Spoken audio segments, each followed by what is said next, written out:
हिंदी में आपका स्वागत है। मैं अर्चना सिंह। बहुत अंतराल के बाद आपकी पढ़ाई शुरू हो रही है। 1 महीने का आपको ग्रीष्मावकाश मिला था, आपने उसे बहुत आनंद के साथ बिताया होगा। अब लॉकडाउन अनलॉक 2 चल रहा है और इस समय भी आपको सावधानी बरतनी है। अपने घरों से बाहर नहीं निकलना है। जहाँ तक हो सके मास्क और हैंड सैनिटाइज़र, हैंड वॉश का प्रयोग करें। अपने हाथों को धुलते रहें। आप सुरक्षित रहें, स्वस्थ रहें। इसी कामना के साथ हम इस नए सत्र में अपनी पढ़ाई शुरू करेंगे। आज हम पढ़ेंगे सूरदास जी के द्वारा लिखे गए विनय के पद। सूरदास जी भक्तिकाल के कृष्ण भक्ति शाखा के कवि हैं और उनकी रचना सूर सागर से ये लिया गया है। सूरदास जी की 3 प्रमुख रचनाएं हैं, आप जानते होंगे, सूर सागर, सूर सारावली और साहित्य लहरी। तो आइए देखते हैं। पहले पद में विनय कर रहे हैं ईश्वर से, भगवान से, अपने आराध्य से। क्या कहते हैं? अब के राख ले हूँ भगवान, हे भगवान, हे ईश्वर, अब की बार मेरी रक्षा कर लीजिए, अब की बार मेरा उद्धार कर दीजिए। हाँ अनाथ, मैं अनाथ हूँ, मेरा कोई सहारा नहीं है। बैठियो द्रुम डरिया, द्रुम मतलब पेड़, डरिया डाल पे। क्या कहते हैं कवि कि यह जो जीवात्मा रूपी पक्षी है वह अनाथ होकर के इस संसार रूपी वृक्ष की डाल पर बैठा है।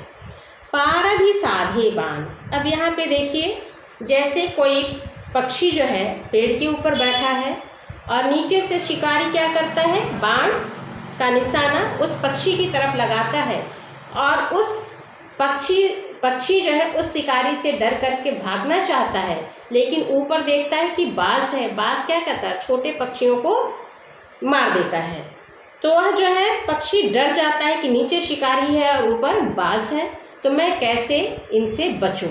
वही यहाँ पर अन्योक्ति के माध्यम से कवि बता रहे हैं कि यह जीवात्मा क्या पक्षी है और अविद्या रूपी शिकारी अज्ञानता है और बास क्या है, अहंकार। इन दोनों का नाश करना चाहता है। इन दोनों से वह जीवात्मा अपनी रक्षा करने की प्रार्थना ईश्वर से कर रही। आइए देखिए। अब के राख लें भगवान, हे भगवान, अब की बार मेरी रक्षा कर लीजिए, अब की बार मेरा उद्धार कर दीजिए। हाँ अनाथ बैठियो द्रुम डरिया, मैं अनाथ हूँ और मैं इस संसार रूपी वृक्ष की डाल पर बैठा हूँ। पारधि साधे बाण, जो पारधि है, जो शिकारी है, वह मेरी तरफ निशाना करके बाण को लगाए हैं। ताके डर में भाज्यो चाहा, और उस शिकारी के बाण के डर से मैं भागना चाहता हूँ। ऊपर ढुकियो सचान, लेकिन जैसे ही ऊपर उड़ता हूँ हमारी दृष्टि बाज पक्षी पे पड़ती है। सचान मतलब बाज, ऊपर जो है बाज हमारे ऊपर आक्रमण करने के लिए तैयार है। दुहु भांति दुख भयो आनिया, इस तरह से दोनों तरफ से मेरे ऊपर दुख ही दुख है। नीचे शिकारी जो है हमारे ऊपर निशाना साधे है और उससे भागता हूँ, बाज मुझे मार लेगा। कौन उबारे प्राण, हे ईश्वर, ऐसे समय में मेरे प्राणों की रक्षा कौन करेगा? ऐसे समय में मुझे कौन बचाएगा? सुमिरत ही अहि डस्यो पारधि, और जैसे ही वह जीवात्मा रूपी पक्षी ईश्वर का स्मरण करती है, अहि डस्यो पारधि, अहि मतलब सांप। सांप क्या करता है, पारधी को, शिकारी को डस लेता है। करे छूट्यो संधान, और उसके हाथ से जो निशाना है वह छूट जाता है।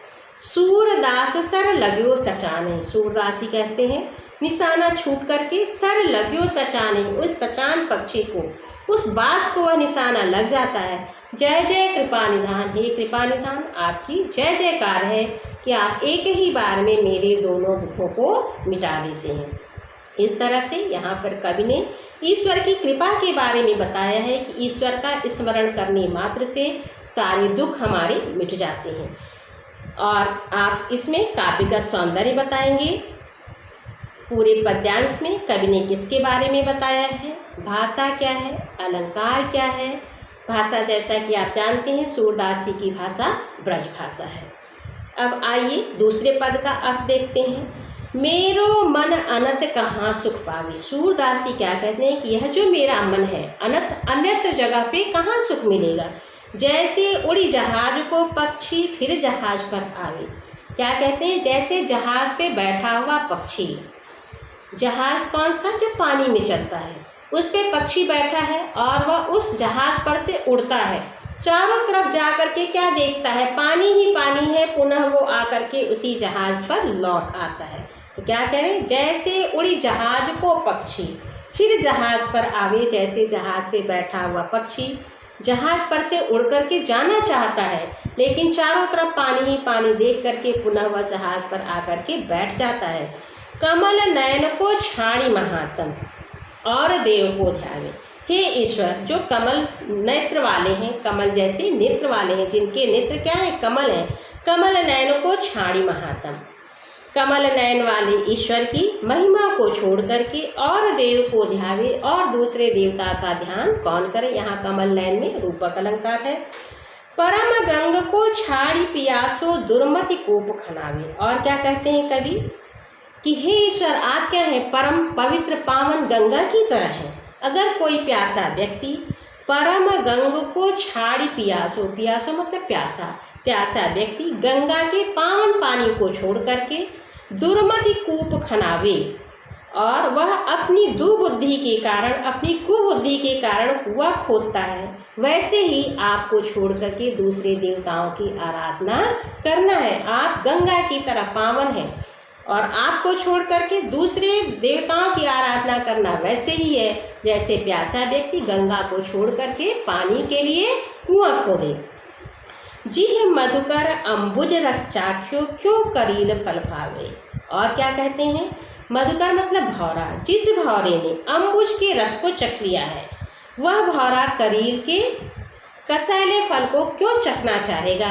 जिसने आम के रस का स्वाद लिया है, वह कभी भी करील के फल को नहीं खाना चाहेगा। हे ईश्वर, आपकी महिमा को जिसने प्राप्त कर लिया है, वह किसी दूसरे देवताओं का शरण नहीं लेगा।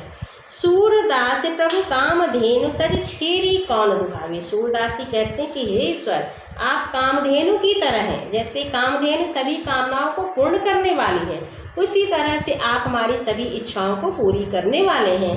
आपको छोड़ करके दूसरे देवताओं की आराधना करना उसी तरह से है जैसे कोई कामधेनु को छोड़ करके बकरी को, छेरी मतलब बकरी, बकरी को दुहे।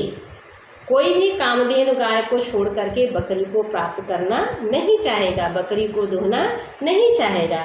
तो हे भगवान, आप ही हमारे आराध्य हैं। आपके अलावा मैं किसी दूसरे देवता की आराधना नहीं कर सकता। देखिए, हे ईश्वर, मेरा मन आपको छोड़ करके दूसरे अन्यत्र कहाँ पर सुख पावे। आपको छोड़ करके मैं दूसरी जगह जाता हूँ तो उसी तरह से वापस लौट जाता हूँ। जैसे कि कोई जहाज़ पे बैठा हुआ पक्षी जहाज़ को छोड़ करके चारों तरफ उड़ता है, लेकिन पानी ही पानी देख करके पुनः जहाज़ पर आकर के बैठ जाता है, वैसे ही मैं केवल आपकी ही शरण में रह सकता हूँ। हे ईश्वर, आप जो कमल नेत्र वाले हैं, आपकी महिमा अपरंपार है। आपको छोड़ करके कोई दूसरी देवता का ध्यान नहीं कर सकता है। आप परम पावन गंगा की तरह है। आपको छोड़ करके दूसरे देवताओं का ध्यान करना वैसे ही है जैसे कोई प्यासा व्यक्ति गंगा नदी को छोड़ करके अपनी कुबुद्धि से कुआं खोदने चाहे, तो उसे पानी कब मिलेगा? जब वह कुआं खोदेगा। और यहाँ क्या है? पानी सामने गंगा का बह रहा है। तो आप वैसे ही हमारी इच्छाओं को पूरी करने वाले हैं। और क्या कहते हैं कि जिस भौरे ने आम के मधुर रस का पान कर लिया है, वह करील के कसैले फल को क्यों खाना चाहेगा। हे ईश्वर, जिसने आपकी आराधना कर ली है, वह किसी अन्य देवता की आराधना नहीं कर सकता है। सूरदासी क्या कहते हैं कि हे प्रभु, आपको छोड़ करके दूसरे देवताओं का ध्यान करना वैसे ही है जैसे कामधेनु को छोड़ करके बकरी को दूहना। अर्थात हे ईश्वर, आपको छोड़ करके मैं किसी अन्य देवता की आराधना नहीं कर सकता। आप फिर काव्य का सौंदर्य लिखेंगे और प्रसंग बताएंगे किसमें ईश्वर की महिमा का गान किया है, और काव्य का सौंदर्य पद्यांश में किसका वर्णन है, भाषा क्या है, रस क्या है, अलंकार क्या है। धन्यवाद। इसके बाद हम कल पढ़ेंगे।